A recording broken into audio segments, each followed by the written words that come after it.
BJP అధ్యక్షులు తెలంగాణకు గాడిద గుడ్డె తీసుకొచ్చారు తప్ప ఏమీ లేదని అన్నారు సీఎం రేవంత్ రెడ్డి. కరీంనగర్ జిల్లాలో పర్యటించిన సీఎం రుక్మాపూర్లోని యంగ్ ఇండియా ఇంటిగ్రేటెడ్ డిగ్రీ కళాశాల ప్రారంభించారు. కరీంనగర్ జిల్లాలో ఏటీసీ సెంటర్కు శంకుస్థాపన చేశారు. ఈ సందర్భంగా చొప్పదండి సెగ్మెంట్ గుమ్లాపూర్లో ఏర్పాటు చేసిన భారీ బహిరంగ సభలో బీఆర్ఎస్ బీజేపీ నేతలపై నిప్పులు చెరిగారు. లేకపోతే ఈనాడు పేదలకు అందిస్తున్న 200 యూనిట్ల ఉచిత కరెంటు కావచ్చు, రైతు రుణమాఫీ కావచ్చు, రైతు భరోసా కావచ్చు, ఆడబిడ్డలకు ఆర్టీసీలో ఉచిత బస్సు ప్రయాణం కావచ్చు. ఇవాళ ఇవన్నీ మన ప్రభుత్వం అమలు చేస్తున్న పథకాలే కదా. 2 సంవత్సరాలు పూర్తి చేసుకున్న సందర్భంగా మున్సిపల్ ఎన్నికలు వచ్చినాయి. ఈ మున్సిపల్ ఎన్నికల సందర్భంగా నిన్న ఒక ఆయన ఢిల్లీ నుంచి వచ్చిండు. లావు మనగాడు లడాయికి పోతేనంట వెనకాల 3 నూకుడు మనగాళ్ళు వచ్చిరట. భారతీయ జనతా పార్టీ అధ్యక్షుడు, జాతీయ అధ్యక్షుడు నిన్న పాలమూరుకు వచ్చిండు. ఆయన వెనకాల కిషన్ రెడ్డి, బండి సంజయ్, డీకే అరుణ గారు ఆయన వెనకాల పోయారు. మరి నేను అడుగుతున్నా ఈరోజు కిషన్ రెడ్డి గారిని, బండి సంజయ్ గారిని, డీకే అరుణమ్మ గారిని, మీ జాతీయ అధ్యక్షుడిని తీసుకొచ్చింది కదా, మాకేం అభ్యంతరం లేదు. మోడీ గారిని, అమిత్ షా గారిని, మీ నాయకులు ఎంతమంది ఉన్నారో ఢిల్లీ మొత్తం, దేశం మొత్తం ఉన్నోళ్ళ అందరినీ తెలంగాణ రాష్ట్రంలో మున్సిపల్ ఎన్నికలలో ప్రచారానికి తీసుకురండి. ఒక్క మున్సిపాలిటీ అయినా మీరు గెలుస్తారేమో మా కాంగ్రెస్ పార్టీ కార్యకర్తలు చూసుకుంటారు. మా కాంగ్రెస్ పార్టీ కార్యకర్తల సత్తా ఏందో ఇవాళ బీజేపీ వాళ్ళకు చూపిస్తారు. నేను అడగదలుచుకున్న బీజేపీ జాతీయ అధ్యక్షుని 2014లో నరేంద్ర మోడీ గారు మా మహబూబ్నగర్ జిల్లాకు వచ్చినప్పుడు పాలమూరు రంగారెడ్డి ఎత్తిపోతల పథకాన్ని జాతీయ ప్రాజెక్టుగా చేస్తాము అని అన్నాడు. 3 సార్లు మోడీ గారు ప్రధానమంత్రి అయ్యాడు. 12 సంవత్సరాలు బీజేపీ అధికారంలో ఉంది. మీకు చేతులు రాలేదా? పాలమూరు రంగారెడ్డి ఎత్తిపోతల పథకాన్ని జాతీయ ప్రాజెక్టుగా ప్రకటించాలన్న ఆలోచన కానీ మీకు దేవుడు ఇవ్వలేదా అని నేను అడుగుతున్నా. జాతీయ అధ్యక్షుడిని తీసుకొచ్చిరని నేను అడుగుతున్నా. ఎన్నికల సందర్భంగా మా పొన్నం ప్రభాకర్ గారు చెప్పిండ్రు, బీజేపీ ఏమిచ్చిందా అంటే గాడిద గుడ్డిచ్చిందని పార్లమెంట్ ఎన్నికల్లో చెప్పిండ్రు. ఇవాళ నిజంగానే బీజేపీ జాతీయ అధ్యక్షుడు తెలంగాణ రాష్ట్రానికి వచ్చేటప్పుడు గాడిద గుడ్డు తీసుకొచ్చిండు తప్ప ఆనా పైసా కూడా ఇవ్వలే. ఏ మొహం పెట్టుకొని 12 ఏళ్ల తర్వాత కూడా నరేంద్ర మోడీ గారు ఇచ్చిన హామీ పాలమూరు రంగారెడ్డి ఎత్తిపోతల జాతీయ ప్రాజెక్టు ఇవ్వకుండా, మెట్రో రైలు 2వ విడత ఇవ్వకుండా, మూసి ప్రక్షాళనకు నిధులు ఇవ్వకుండా, రీజనల్ రింగ్ రోడ్డును కట్టుకోవడానికి అనుమతులు ఇవ్వకుండా ఏ మొహం పెట్టుకొని ఇవాళ బీజేపీ వాళ్ళు ఇవాళ ఓట్లు అడగడానికి వచ్చిందని నేను అడుగుతున్నా. బీఆర్ఎస్ పాలనలో ముఖ్యమంత్రి కుటుంబం, మంత్రులు, ఎమ్మెల్యేలు చేసిన అవినీతిపై దర్యాప్తు చేస్తామని హామీ ఇచ్చి అధికారంలోకి వచ్చిన కాంగ్రెస్ పార్టీ ఈ 26 నెలల పాలనలో ఏం చేసిందో చెప్పాలి. నిన్న బహిరంగ సభలో చెప్పినట్లే కాంగ్రెస్ చేసింది ఒకటే, కొండను తవ్వి ఎలకను పట్టినట్లు ఉందని కిషన్ రెడ్డి ఎద్దేవా చేశారు. ఫోన్ ట్యాపింగ్ వ్యవహారంలో కాంగ్రెస్ ప్రభుత్వం స్వయంగా ఏమి చెబుతుందో చూడాలి. హైకోర్టు జడ్జీల ఫోన్లు, సినిమా హీరోయిన్ల ఫోన్లు, పత్రికా యజమానులు, పత్రికా రిపోర్టర్లు, రాజకీయ పార్టీ నాయకుల ఫోన్లు ట్యాప్ చేశారని అధికారికంగానే చెబుతున్నారు. చివరకు హైకోర్టు జడ్జీల ఫోన్లు కూడా ట్యాప్ చేశారని బహిరంగంగా అంగీకరిస్తున్నారు. అంతేకాదు కేసీఆర్ కుటుంబానికి సంబంధించిన అల్లుడి ఫోన్ కూడా ట్యాప్ చేశారని చెబుతున్నారు. ఇది నేను చెప్పడం కాదు, కేసీఆర్ కూతురే స్వయంగా చెప్పిన మాట. ఇంటి అల్లుడి ఫోన్ కూడా ట్యాప్ చేసేంత దుర్మార్గపు పాలన బీఆర్ఎస్ హయాంలో కొనసాగింది. ఇంత తీవ్రమైన ఫోన్ ట్యాపింగ్ వ్యవహారంలో ఎవరి ఆదేశాలతో ఈ పని జరిగిందో తెలంగాణ ప్రజలకు, వ్యవస్థకు అందరికీ తెలుసు. అయినా కూడా దీన్ని ఒక సాధారణ పోలీస్ ఆఫీసర్ తప్పుగా చూపిస్తూ నిజమైన నిందితులను కాపాడే ప్రయత్నం జరుగుతుందని ఆరోపించారు కిషన్ రెడ్డి. బీఆర్ఎస్ పార్టీ యొక్క దోపిడీ పాలన పోవాలని, బీఆర్ఎస్ పాలనలో ముఖ్యమంత్రి కుటుంబం కానీ, మంత్రులు కానీ, ఎమ్మెల్యేలు కానీ చేస్తున్నటువంటి అవినీతి మీద దర్యాప్తు చేస్తానని అధికారంలోకి వచ్చినటువంటి కాంగ్రెస్ పార్టీ ఈ 26 నెలలలో ఏం చేసిందో చెప్పాలి. నిన్ననే బహిరంగ సభలో చెప్పాను. ఒక్కటి మాత్రం చేసి కొండను తవ్వి ఎలుకను పట్టింది. ఏం చెప్పారు మీరు హైకోర్టుకు? జడ్జీలను ఫోన్లు ట్యాప్ చేస్తున్నారని, సినిమా హీరోయిన్లకు ఫోన్లు ట్యాప్ చేస్తున్నారని, పత్రికా యజమాన్యం ఫోన్లు ట్యాప్ చేశారని, పత్రికా రిపోర్టర్స్ ఫోన్లు ట్యాప్ చేశారని, రాజకీయ పార్టీ నాయకుల ఫోన్లు ట్యాప్ చేశారని, హైకోర్టు జడ్జీల కూడా ఫోన్లు ట్యాప్ చేశారని, చివరకు కేసీఆర్ యొక్క కుటుంబానికి సంబంధించినటువంటి అల్లుడి ఫోనే ట్యాప్ చేశారని కూడా చెప్తా ఉన్నాను.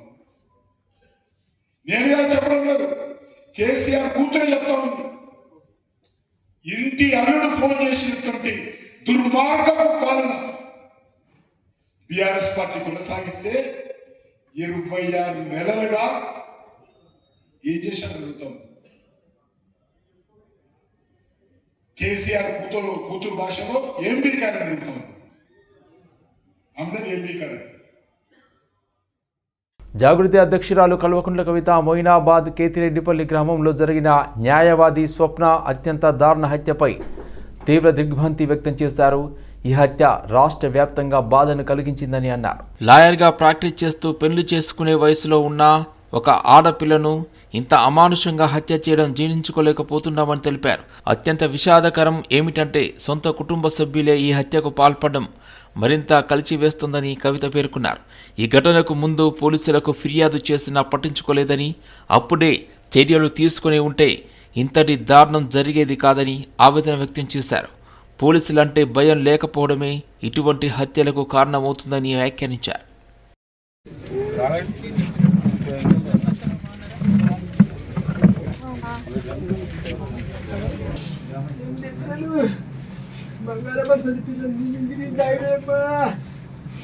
పిల్లంతా బుద్ధి ఒరిగినప్పుడు అబ్బా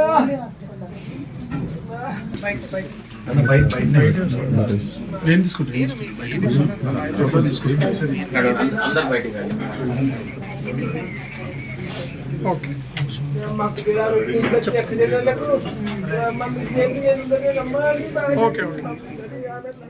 కుకట్పల్లిలోని జవహర్లాల్ నెహ్రూ సాంకేతిక విశ్వవిద్యాలయం 14వ స్నాతకోత్సవాన్ని ఈ నెల 7వ తేదీన నిర్వహించనున్నట్లు university vice chancellor Kishan Kumar Reddy వెల్లడించారు.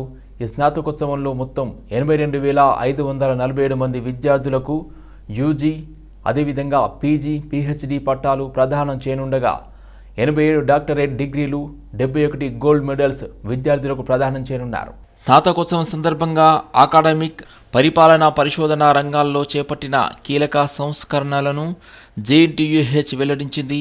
పరిశ్రమ భాగస్వామ్యంతో కొత్త పాఠ్యక్రమాలు, 25 నిబంధనల అమలు, పరిశోధనకు 11 కోట్ల గ్రాంట్లు, అంతర్జాతీయ యూనివర్సిటీలతో ఎంఓయూలు, స్టార్టప్స్ ప్రోత్సాహం వంటి చర్యలు తీసుకున్నట్లు వీసీ తెలిపారు. ఈ కార్యక్రమంలో రిజిస్ట్రార్ వెంకటేశ్వరరావు, రెక్టర్ విజయ్ కుమార్ రెడ్డి పాల్గొన్నారు.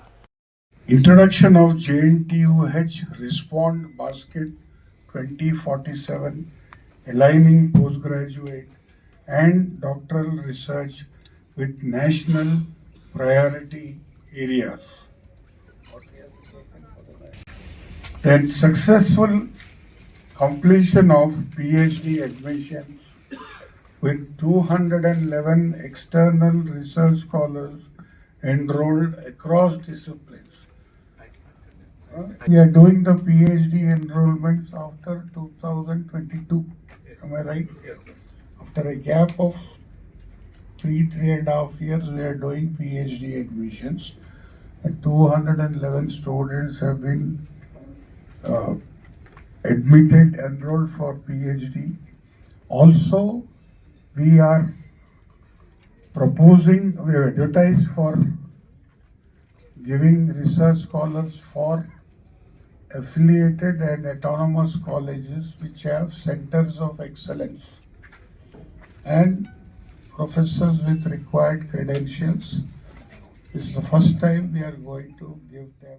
సన్సిటీ సమీపంలో ఉన్న ఓ ప్రైవేట్ స్థలంలో నిర్మించిన ప్రహారీ గోడను జేసీబీతో కూల్చివేసిన ఘటన తీవ్ర కలకలం రేపింది. దుండగులు దౌర్జన్యంగా ప్రైవేట్ స్థలంలోకి చొరబడి సీసీటీవీ కెమెరాలను ధ్వంసం చేస్తూ సుమారు 100 మంది హంగామా సృష్టించారు. కూల్చివేతలను అడ్డుకునేందుకు ప్రయత్నించిన స్థల యజమాని రవి యాదవ్తో దుండగుల మధ్య తీవ్ర వాగ్వాదం జరిగింది. ఈ ఘటనపై భూ యజమాని రవి యాదవ్ రాజేంద్రనగర్ పోలీస్ స్టేషన్లో ఫిర్యాదు చేశారు. 1935 సంవత్సరంలో హైదర్ షా కోటా పరిధిలోని సర్వే నెంబర్లు 16, 17, 18, 19లో ఉన్న 39.24 ఎకరాల భూమిని యాదవ్ కుటుంబీకులు కొనుగోలు చేశారు. అనంతరం ఆ భూమిని రిజిస్ట్రేషన్ చేయించుకొని అందులోని 21 ఎకరాల వ్యవసాయ భూమిని 1971లో ఇండియన్ ఆర్మీకి అప్పగించారు. ప్రస్తుతం సర్వే నెంబర్ 18/4లో ఉన్న 35 గుంటల స్థలంపై వివాదం కొనసాగుతుంది. కొంతమంది వ్యక్తులు నకిలీ డాక్యుమెంట్ సృష్టించి తమదేనని చెప్పుకుంటూ జేసీబీలతో దౌర్జన్యానికి పాల్పడుతున్నారని రవి యాదవ్ ఆరోపించారు. భూములకు రెక్కలు వచ్చినట్లుగా ఖరీదైన భూములపై కబ్జాదారులు కన్నేయడంతో ఈ స్థలం మాదంటే మాదంటూ గొడవలు జరుగుతున్నాయని తెలిపారు. ఈ నేపథ్యంలో మరోసారి రాజేంద్రనగర్ పోలీస్ స్టేషన్లో ఫిర్యాదులు చేసినట్లు వెల్లడించారు. నేను హైదర్ షా కోట్లో మా 39 ఎకర్స్ ల్యాండ్ ఉండే, దాంట్లో డిఫెన్స్కి 21 ఎకర్ 39 గుంటలు కొను, మిగతా ల్యాండ్ మాకు ఉండాలా. అయితే ఈ పర్టికులర్ ఇష్యూ 18 సర్వే నెంబర్ది 18/4 సర్వే నెంబర్లో 15 ఎకరాలు 20 గుంటల ల్యాండ్. దాంట్లో డిఫెన్స్ వాళ్ళ అవసరాన్ని నిమిత్తం 13 ఎకరాలు 24 గుంటలు యాక్వైర్ అయ్యింది. తక్కిన 1 ఎకరా 36 గుంటలు మాకు ఉండాలి ల్యాండ్. అది గత 20 సంవత్సరాల నుంచి ఇదే ఇష్యూ అవుతుంది. చాలాసార్లు సర్వేలు అయినాయి. డిఫెన్స్ వాళ్ళు, రెవెన్యూ వాళ్ళు మాకు ఎన్ఓసి ఇచ్చినారు. కలెక్టర్ ఎన్ఓసి ఉంది, నాకు 1B ఉంది. అయినా వీళ్ళు కొంతమంది ల్యాండ్ గ్రాబర్స్ ఇక్కడ నా ల్యాండ్ని గ్రాబ్ చేయడానికి 15 సర్వే నెంబర్ అనే డాక్యుమెంట్ తీసుకొని వస్తున్నారు. ఏదైతే డాక్యుమెంట్ వీళ్ళు క్రియేటెడ్ తీసుకొస్తుందో అది ఫేక్ అండ్ ఫ్యాబ్రికేటెడ్ డాక్యుమెంట్ అని ఆల్రెడీ డిస్ట్రిక్ట్ కోర్టులో రుజువు అయిపోయింది. అది ఆర్డర్ ఉంది, దాని మీద డిగ్రీ ఉంది. వీళ్ళకి అర్హత లేదు. వీళ్ళు ఏ కోర్టుకి పోయినా వీళ్ళ డాక్యుమెంట్ చెల్లదనే జడ్జిమెంట్ ఉంది. కాబట్టి నాకు పోలీస్ వాళ్ళతో మనవి చేయడం అనమంటే, నిన్న ఉదయం 9 గంటల ప్రాంతంలో పావనిరెడ్డి, జంగారెడ్డి అనే ఇద్దరు వాళ్ళ అనుచరులతోటి ఒక 100 మంది అనుచరులు, ఒక 30-40 మంది మహిళలను తీసుకొచ్చి నా జేసీబీ తోటి నా ల్యాండ్ పగలగొట్టి, నేను వీడియోస్ కూడా మీకు విలేకరుల సోదరులకు పెట్టి నా వీడియోలు కూడా చేసి నాన్న హంగామా చేసిండ్రు. నేను వచ్చి కంప్లైంట్ ఇచ్చినాను పోలీస్ స్టేషన్లో. కంప్లైంట్ ఆన్లైన్ నాకు రిసిప్ట్ ఇచ్చినారు, కానీ ఇంతవరకు కూడా 24 గంటలైంది.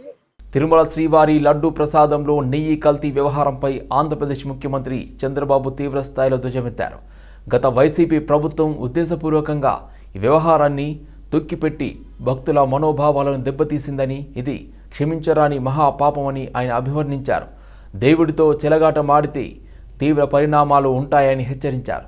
గత ప్రభుత్వ హయాంలో హిందూ దేవాలయాలపై జరిగిన దాడులను, అపవిత్ర సంఘటనలకు గుర్తు చేస్తూ తీవ్ర ఆగ్రహం వ్యక్తం చేశారు.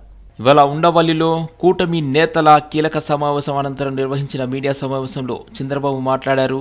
కరుడుగట్టిన నేరస్తులు అసత్యాన్ని ఎలా నమ్మిస్తారో అలాగే గత పాలకులు ఇప్పుడు మాట్లాడుతున్నారని చంద్రబాబు అన్నారు. సిబిఐ నివేదికలో కల్తీ లేదని ఎక్కడా చెప్పలేదు, అయినా కల్తీ జరగలేదని ఎదురుదాడి చేస్తున్నారు. ఇది మంచి పద్ధతి కాదు. రాష్ట్రంలోని భక్తులందరికీ ఒక సామాన్య భక్తుడిగా విజ్ఞప్తి చేస్తున్నా, దేవునికి అపచారం జరిగినప్పుడు ముక్త కంఠంతో ఖండించాలి. ఈ దోషులను కఠినంగా శిక్షిస్తాం.